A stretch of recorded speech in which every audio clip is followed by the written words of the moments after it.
West Germany had won the last World Cup in Europe 8 years earlier in their own country. Jupp Derval, now their coach, Karl-Heinz Rummenigge, a leader on and off the pitch.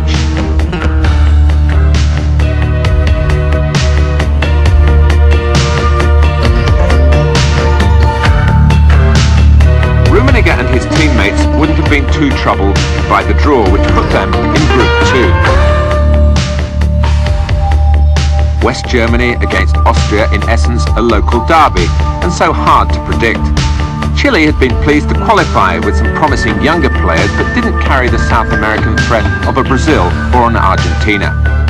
Algeria, like Cameroon, in at the sharp end for the first time. But what a sensation they produced in Gijón against West Germany. West Germany were determined to regain the World Cup they'd lost 4 years earlier in Argentina, but their dream soon looked more of a nightmare. The Germans forced 16 corners to Algeria's 4, yet it was Algeria who took the lead. Lakhdar Belloumi's shot blocked by goalkeeper Tony Schumacher, but Rabat Majer following up to score.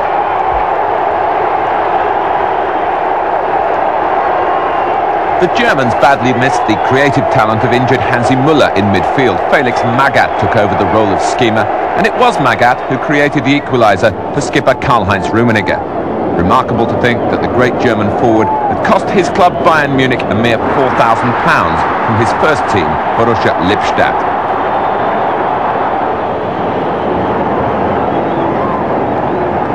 Germany should have been halfway to victory. Instead, they relaxed after Rummenigge's goal.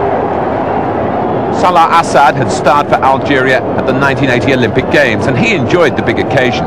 He prepared the way for Belloumi, the African Footballer of the Year, to shoot a winning goal whose impact rocked the German sporting world. It was almost unbelievable. West Germany 1, Algeria 2. Austria weren't the most popular of visitors to Spain. The way they had reorganized their public training sessions had angered local fans, but no one could deny the quality of their winning goal against Chile. Walter Schachner glancing home the centre from Bernd Kraus. Chile then fell foul of Karl-Heinz Rummenigge, who lived up to his title of European Footballer of the Year with a magnificent hat-trick. But Chile's defenders were furious with goalkeeper Osben for allowing Rummenigge's shot to skid beneath him for the only goal of the first half.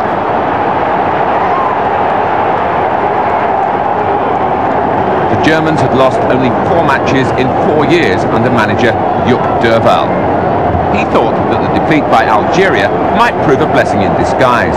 Derval had feared overconfidence more than the quality of the opposition. And that looked a reasonable argument as Rummenigge, assisted by Pierre Littbarski and Magath, tore the Chilean defence apart in the second half. The Bayern Munich star appeared oblivious to a nagging muscle strain as he left the South American defenders in his wake time and time again. Paul Breitner, West Germany's midfield general, did give way to injury soon after the interval, but it didn't change the direction of one-way traffic.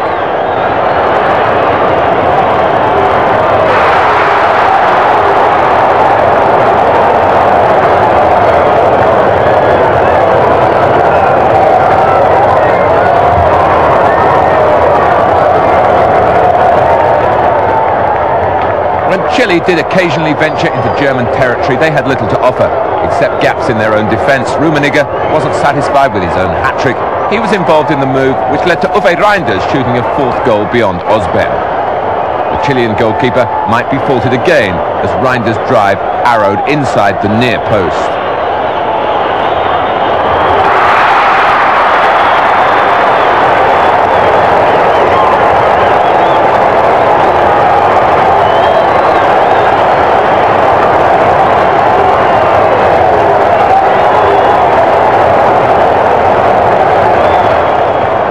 Chile had been outmanoeuvred and overrun. Their defence had been demolished, their midfield dismantled, but they never gave up. Few spectators would have begrudged their inventive injury-time consolation goal from Gustavo Moscoso.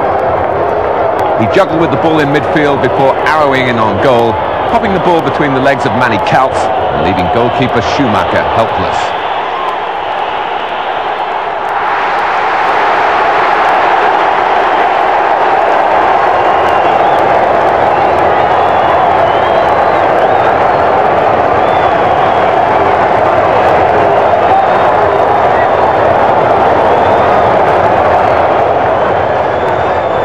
Germany 4, Chile 1. The start of this match was delayed while Algeria finished their prayers, but after the excitement of beating West Germany, they found playing Austria an anticlimax. The first half was goalless, but at the interval, Austria brought on an extra striker, Kurt Welzel. After one of his shots ricocheted around the penalty area, Schachner put Austria in front.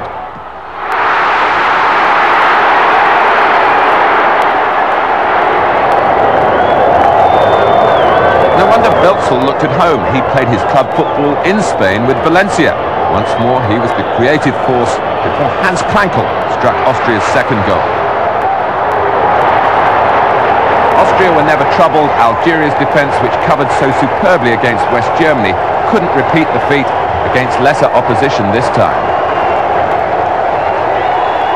Chile and Algeria had been considered the two also-rans of the group before the finals, but they produced between them one of the most entertaining of games in the Estadio Tatiere in Oviedo.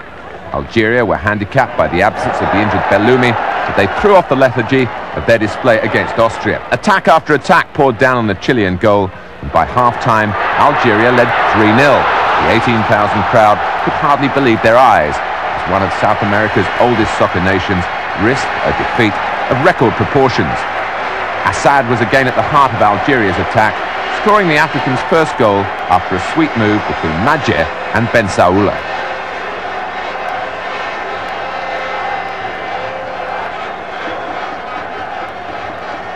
These finals were the first in which Africa had been granted two representatives, Cameroon in Group 1 and Algeria here, and they were fully justifying the move. It was a shot from Assad, which Elias Figueroa deflected into his own net for a second Algerian goal.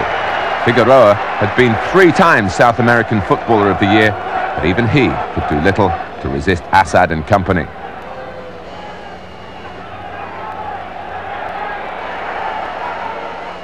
Four more minutes and Ben Saoula scored with this low drive from outside the penalty area. Chile's defence was at 6s and 7s, their midfield ineffective, their attack anonymous.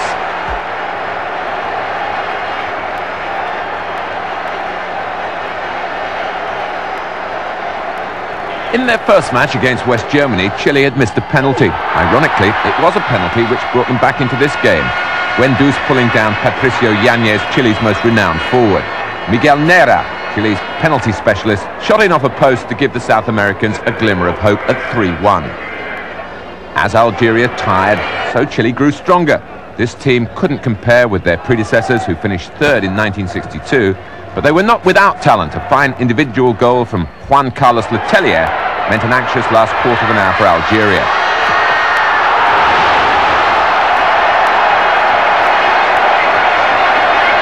The Africans weathered the storm, but their victory became meaningless in most controversial circumstances.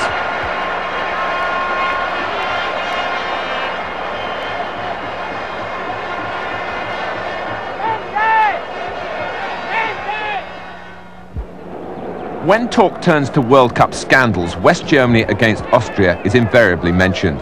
West Germany had to win to qualify, but if they did so by more than 4 goals, Austria would be eliminated and Algeria would go through. Thus, as soon as the Germans had taken the lead, both sides could shut up shop. FIFA officials were helpless, and Algeria were furious to be victims of the charade which followed this goal. FIFA quickly let it be known that the rules would be changed to prevent any recurrence. The final matches in every first-round group will be played simultaneously at future World Cups.